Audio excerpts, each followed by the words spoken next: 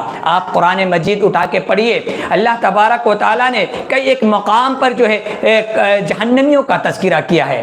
جہنمی قیامت کے دن رب العالمین سے مطالبہ کریں گے، پکاریں گے، کہیں گے، درخواست کریں گے کہ رب العالمین ہمیں دنیا کے اندر بھیج دے، ہم نیکی کریں گے۔ اللہ تبارک و تعالیٰ نے فرمایا وَهُمْ يَسْتَرِخُونَ فِيهَا کہ وہ جہنم کے اندر چیخیں گے، چلائیں گے، کیا کہیں گے؟ ربنا اخرجنا کہ اے ہمارے رب ہمیں نکال لے، اس جہنم سے ہمیں نکال لے، نعمل صالحا غیر الذی کننا نعمل، ہم لوگ عمل صالح کریں گے، نیک عمل کریں گے، وہ عمل ہرگز نہیں کریں گے جو کر کے آئے ہیں۔ اللہ تبارک و تعالیٰ کیا کہیں گے؟ اولم نعمرکم ما یتذکر فیہ من تذکر، اللہ تبارک و تعالیٰ فرمائیں گے کیا تمہیں اتنی عمر نہیں ملی تھی؟ کیا تمہیں اتنی زندگی نہیں ملی تھی؟ کیا تمہیں اتنا وقت نہیں ملا تھا کہ اگر ایک نصیحت پکڑنے والا شخص نصیحت حاصل کرتا تو حاصل کر سکتا تھا؟ یقیناً آپ کے پاس آپ 20 سال 30 سال 40 سال 50 سال 60 سال 70 سال زندگی اللہ تبارک و تعالیٰ نے دی ہے، اس کے باوجود بھی اگر ہم اپنی اصلاح نہ کر لیں تو یہ بہت بڑی محرومی ہوگی۔ اللہ تبارک و تعالیٰ نے آگے فرمایا وجاءکم النذیر، اور تمہارے پاس ڈرانے والے بھی آئے، تمہیں دھمکانے والے بھی آئے، اللہ تبارک و تعالیٰ کے عذاب سے ڈرانے والے، اللہ کی پکڑ سے ڈرانے والے، عذاب قبر کا تذکرہ کرنے والے بھی آئے، تمہارے درمیان رسول آئے، انبیاء کے وارث آئے تمہیں سمجھانے کے لیے، تمہیں حق اور باطل کے اندر فرق کرنے والے بتانے والے بھی آئے، اس کے باوجود بھی تم نے اپنی اصلاح نہیں کی، اپنے آپ کے اندر کوئی سدھار پیدا نہ کیا، تمہیں توحید اور شرک کے بارے میں تمیز نہیں علم نہیں ہو سکا، تم اپنی زندگی کے اندر یہ ساری چیزیں نہیں سمجھ سکے، لہذا میرے بھائیوں میرے دوستوں دوبارہ یہ موقع نہیں دیا جائے گا، اور اللہ تبارک و تعالیٰ کی طرف سے یہ حکم ہوگا کہ فذوقوا فما للظالمین من نصیر کہ تم چکھو عذاب کا مزہ چکھو، ایسے ظالموں کا کوئی مددگار نہیں ہوگا۔ لہذا میرے بھائیوں میرے دوستوں ہمیں چاہیے کہ ہم اپنی اصلاح کریں، اپنے اندر خیر کا جذبہ پیدا کریں، خیر کے اعمال کرنے کی کوشش کریں، اس لیے کہ قیامت کے دن جو ہے نیکیاں اور گناہ یہ سارے چیزیں تولی جائیں گی، میزان پہ رکھا جائے گا، اور جانتے ہیں اللہ تبارک و تعالیٰ کا اعلان کیا ہے فمن ثقلت موازینہ فاولئک هم المفلحون کہ جس کے نیکیوں کا پلڑا بھاری ہو گیا، وزنی ہو گیا، فاولئک هم المفلحون تو وہ لوگ فلاح پانے والے ہو گئے، اور ومن خفت موازینہ فاولئک الذین خسروا انفسهم فی جہنم خالدون اور جن کی نیکیوں کا پلڑا ہلکا ہو گیا، جن کی نیکیاں کم ہو گئی، تو یہ وہ لوگ ہیں جنہوں نے اپنے آپ کا خسارہ کیا، اپنا نقصان کیا، اور یہ لوگ جہنم کے اندر ہمیشہ ہمیشہ رہنے والے ہوں گے۔ لہذا نیکیاں جمع کرنے کی کوشش کیجئے، نیکیاں بٹورنے کی کوشش کیجئے، نیکیاں کرنے کی کوشش کیجئے۔ میرے بھائیوں میرے دوستوں اپنی اصلاح کرنے کی کوشش کیجئے۔ اللہ کے رسول صلی اللہ علیہ وسلم فرماتے ہیں الکیس من دان نفسہ وعمل لما بعد الموت، اللہ کے نبی صلی اللہ علیہ وسلم فرماتے ہیں کہ عقل مند انسان وہ ہے، ہوشیار وہ ہے، اور سمجھدار وہ ہے جو انسان اپنا محاسبہ کر لے، اپنی اصلاح کر لے، اپنی جانچ پڑتال کر لے، اپنے آپ کو چیک کر لے، حق اور باطل کے میزان پر رکھ کے دیکھ کہ میں کس میزان پہ آ رہا ہوں، میں حق پر ہوں یا باطل پر ہوں، میں راہ راست پر ہوں یا بھٹکا ہوا ہوں، میں صراط مستقیم پر ہوں یا گمراہی کے راستے پر چل رہا ہوں، میرا شب و روز کیسے گزر رہا ہے، میں صبح اٹھتا ہوں تو میں سب سے پہلے کیا کرتا ہوں، سوتا ہوں تو میں کیا کرتا ہوں، میری سوچ کیا ہے، میرا نظریہ کیا ہے، میرا عمل کیا ہے۔ میرے بھائیوں میرے دوستوں اللہ کے نبی صلی اللہ علیہ وسلم فرماتے ہیں وہ شخص عقل مند اور ہوشیار ہے جو اپنا محاسبہ کرے، اور دوسری چیز اللہ کے نبی صلی اللہ علیہ وسلم نے جو فرمائی وہ یہ ہے وعمل لما بعد الموت، ایسا عمل کرتا ہو جو موت کے بعد کے لیے ہو، یعنی موت کے بعد کی وہ انسان تیاری کرتا ہے۔ یہ دو خصلتیں جس کے اندر پائی جاتی ہیں، وہ عقل مند ہے، ہوشیار ہے، چالاک ہے۔ آج ہم سمجھتے ہیں چالاک وہ ہے جو دوسروں کا محاسبہ کرے، دوسروں پر نکتہ چینی کرے، دوسروں کے عیوب کو تلاش کرے، دوسروں کی خرابیوں اور خامیوں کو جو ہے دیکھے، اس کو ہم عقل مند سمجھتے ہیں۔ وہ بیوقوف ہے، وہ غیبت کرنے والا ہے، وہ چغلی کرنے والا ہے، وہ مجرم ہے، رب کے سامنے وہ کل قیامت کے دن اپنے ان عملوں کا حساب و کتاب دے گا۔ لہذا ہمیں چاہیے کہ ہم اپنا محاسبہ کریں اور وہ عمل کریں جو کل قیامت کے دن کام آنے والا ہے۔ بس انہی باتوں پر میں اپنی بات کو ختم کرتا ہوں۔ اللہ رب العزت سے دعا کرتا ہوں کہ الہ العالمین ہم تمام تمام مسلمانوں کو نیک عمل کی توفیق عطا فرما الہ العالمین۔ تو اپنی رحمت سے ہم تمام مسلمانوں کو صراط مستقیم پر چلا پروردگار، جب تک ہمیں زندہ رکھ، اسلام پر ہمیں زندہ رکھ، اور جب ہمارا خاتمہ ہو ایمان پر ہمارا خاتمہ ہو۔ تقبل یا رب العالمین، وصلی اللہ علی نبینا محمد وعلی آلہ واصحابہ اجمعین برحمتک یا ارحم الراحمین۔ السلام علیکم ورحمۃ اللہ وبرکاتہ۔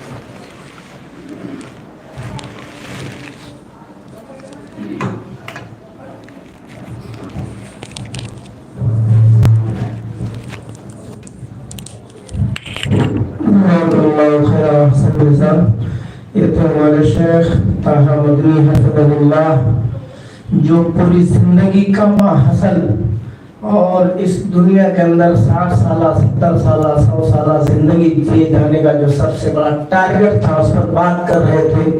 جس بندے کے ذہن میں یہ باتیں بیٹھ گئی، جس نے اس چیز کو اپنا لیا وہ کامیاب ہو گیا، اور جس نے اسے سن کر کے اپنے بائیں کان سے اڑا دیا وہ ناکام ہو گیا۔ قرآن میں اللہ کا اعلان ہے فمن زحزح عن النار وادخل الجنة فقد فاز وما الحیاۃ الدنیا الا متاع الغرور، کہ اصل کامیابی قیامت کے دن سب سے بڑی یہ کامیابی ہوگی کہ انسان جہنم سے بچا لیا جائے اور جنت کے اندر داخل کر دیا جائے۔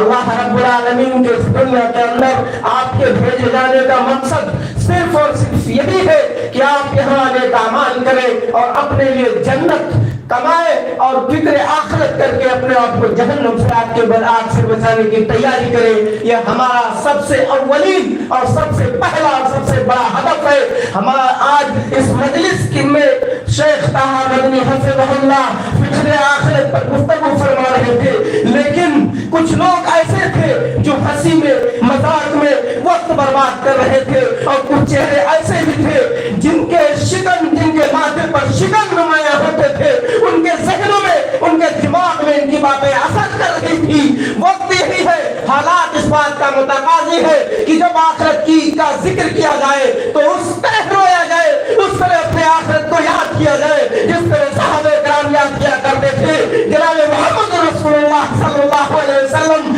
کہا کرتے تھے کاش میں کوئی چڑیا ہوتا، میں کوئی جانور ہوتا، کوئی میرا شکار کر کے مجھے کھا لیتا اور میں قیامت کے عذاب قیامت کے دن حساب و کتاب سے بچا لیا جاتا۔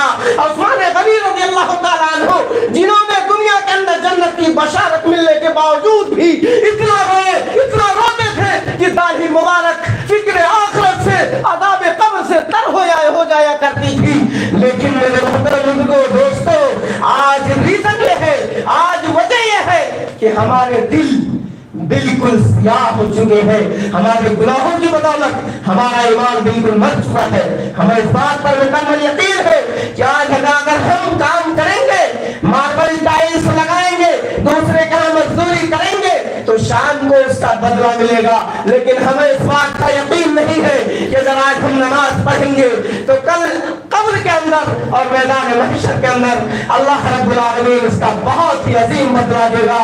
میرے محترم بزرگوں دوستو، ایمان چیک کرو، اپنا دین چیک کرو، اپنے ایمان کا محاسبہ کرو، اپنے دل کی اپنے ذہن کی حفاظت کرو اور اس کی آبیاری کتاب و سنت کے مطابق کرنے کی کوشش کرو۔ اب آج اس پہلی نشست کے اختتام کا اعلان کیا جاتا ہے، کیونکہ آپ کی ضیافت کا مکمل انتظام ہو چکا ہے، اس لیے صدر مجلس کی اجازت سے ہم اس مجلس کے اختتام کا اعلان کرتے ہیں۔ آپ لوگ یہاں سے نکل کر تو تھوڑی تعداد میں جائے اور جتنی کشادگی وہاں پہ ہے، کھانے کا انتظام ہے، آپ لوگ کھانا کھائیں اور کھانا کھانے کے فوراً بعد آپ مجلس میں دوبارہ حاضر ہو جائیں تاکہ بلا وقت ضائع کیے ہوئے دوبارہ اس مجلس کا آغاز کیا جا سکے۔ السلام علیکم ورحمۃ اللہ وبرکاتہ۔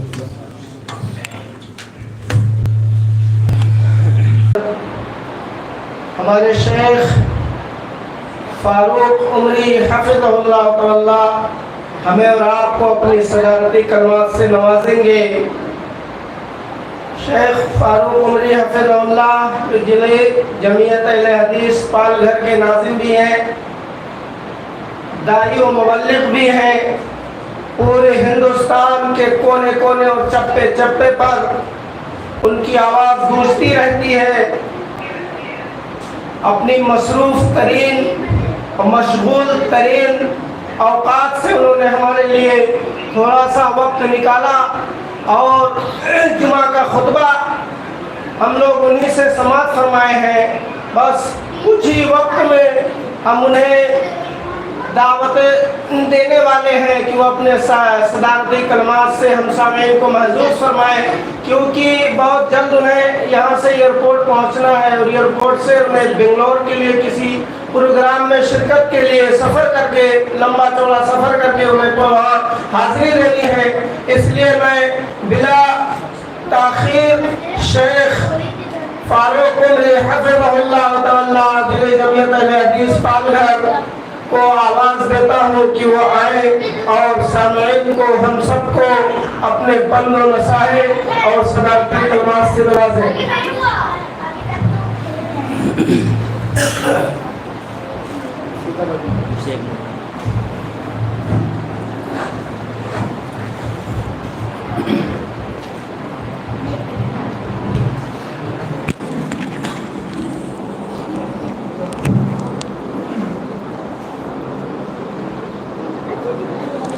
السلام علیکم ورحمۃ اللہ وبرکاتہ۔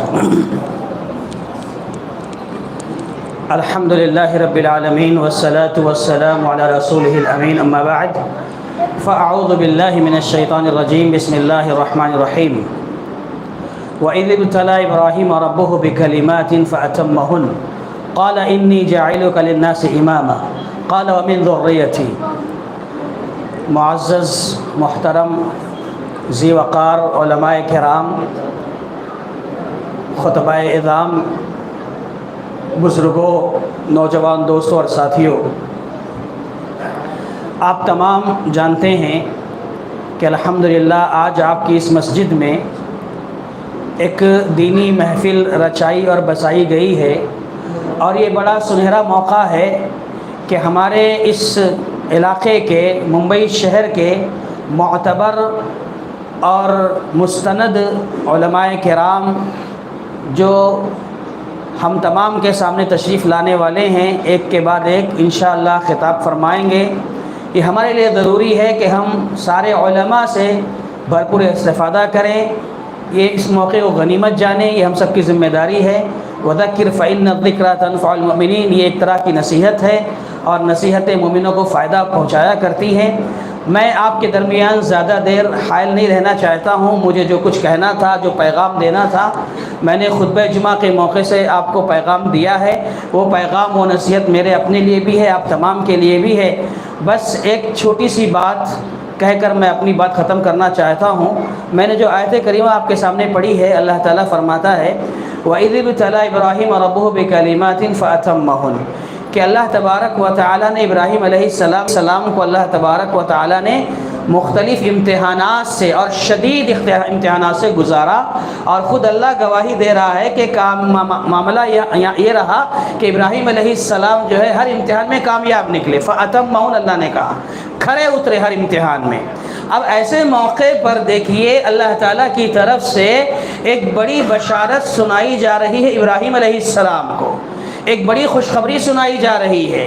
اللہ تعالیٰ فرما رہا ہے کہ اے ابراہیم، ہم تمہاری محنتوں، تمہاری قربانیوں سے بہت خوش ہوئے ہیں، اور ایک انعام دینے جا رہے ہیں۔ وہ انعام کیا تھا؟ کہا انی جاعلک للناس اماما، آج کے دن سے ہم اب تمہیں ساری دنیا والوں کا امام بنا رہے ہیں، ساری دنیا والوں کا پیشوا، رہبر و رہنما بنا رہے ہیں۔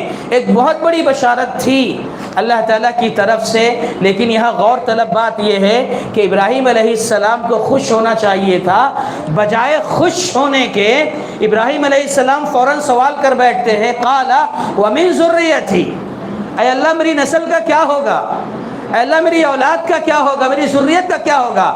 یعنی جو مقام بلند، یہ مرتبہ، یہ عزت، یہ سربلندی، یہ عہدہ، یہ منصب جو مجھے ملا ہے، کیا یہ میری اولاد میں بھی رہے گا؟ نہیں رہے گا۔ یعنی یہاں پر غور طلب بات یہ ہے کہ ابراہیم علیہ السلام اپنی نسل اور اپنی ذریت کی فکر کر رہے ہیں، اور اسی وجہ سے ابراہیم علیہ السلام نے اللہ سے دعا کی تھی ربنا وابعث فیہم رسولا، اے اللہ میرے بعد ایک ایسے نبی کو بھیج دینا جو میری نسل کی تربیت کر سکے، ان کا تزکیہ کر سکے۔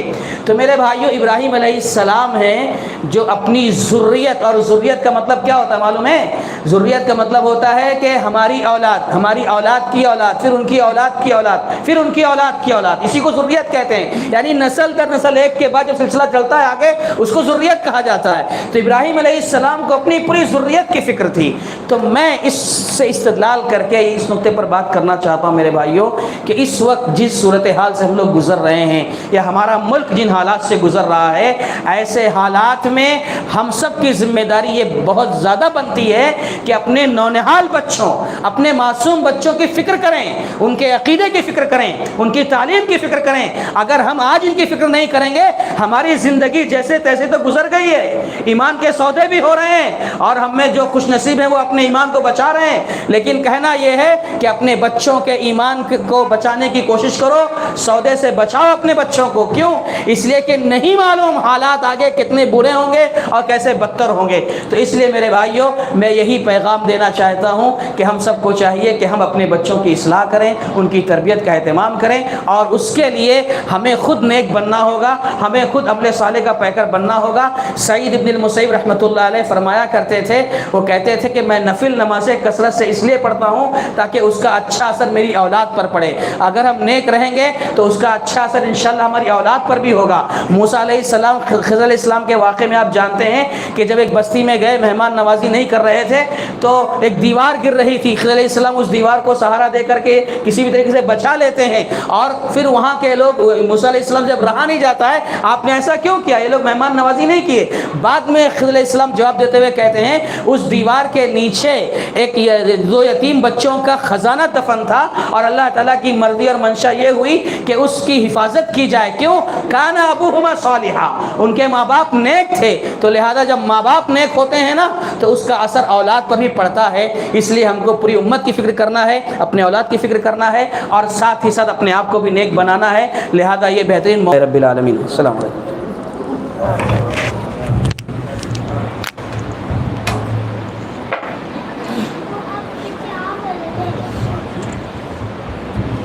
جزاکم اللہ خیر و احسن جزا۔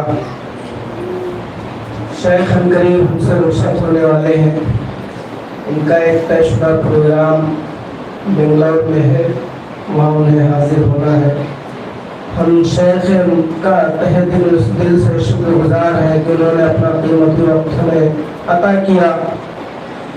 حالات حاضرہ میں جس چیز کی امت کو ضرورت تھی، جس پر توجہ دینے کی اشد ضرورت تھی، وقت کا جو سب سے بڑا المیہ تھا اور وقت کی جو سب سے بڑی ضرورت تھی، شیخ نے اس پر بھرپور کتاب و سنت کی روشنی میں ہم سب کو متنبہ کیا، اور ہم سب کو یہ پیغام دے کر گئے کہ اگر اس امت کو بچانا ہے، اس امت کی بقا اور اس امت کی فلاح و بہبود کے لیے اگر ہمیں راستہ دیکھنا ہے تو اس کا راستہ یہی ہے کہ ہم اپنے بچوں کی بہترین تربیت کریں، کتاب و سنت کی تعلیم سے انہیں آراستہ و پیراستہ کریں، اور اس امت کا جو سب سے بڑا، سب سے اہم اور سب سے بڑا ٹارگٹ ہے، اس ٹارگٹ کو لے کر کے ہمیں کام کرنا ہے۔ یہ شیخ ہمیں پیغام دے کر گئے۔ اللہ رب العالمین شیخ کی اس کوشش کو قبول فرمائے، اور انہیں زندگی کے اندر ہر لمحے، ہر موڑ پر کامیابی و کامرانی سے نوازے۔ اس کوشش کو، ان کی اس محنت کو اور ان کے اس جذبے کو جو انہوں نے ہمارے سامنے پیش کیا ہے، رب العالمین اپنے بارگاہ میں اسے شرف قبولیت سے نواز دے، ان کی مغفرت کا مغفرت اور بخشش کا ذریعہ بنائے، اور انہیں دنیا و آخرت میں کامیابی کامرانی سے ہمکنار کرے۔ سامعین کرام، اب ہمارے سامنے ایک بہت ہی زیرک، بابصیرت اور عظیم شخصیت آنے والی ہے، جس کا نام شیخ عبدالرب مدنی حفظہ اللہ تعالی ہے۔ شیخ جامعہ رحمانیہ کاندیولی کے اندر شیخ الحدیث ہے، مناظر اسلام بھی رہ چکے ہیں، استاد بھی ہیں،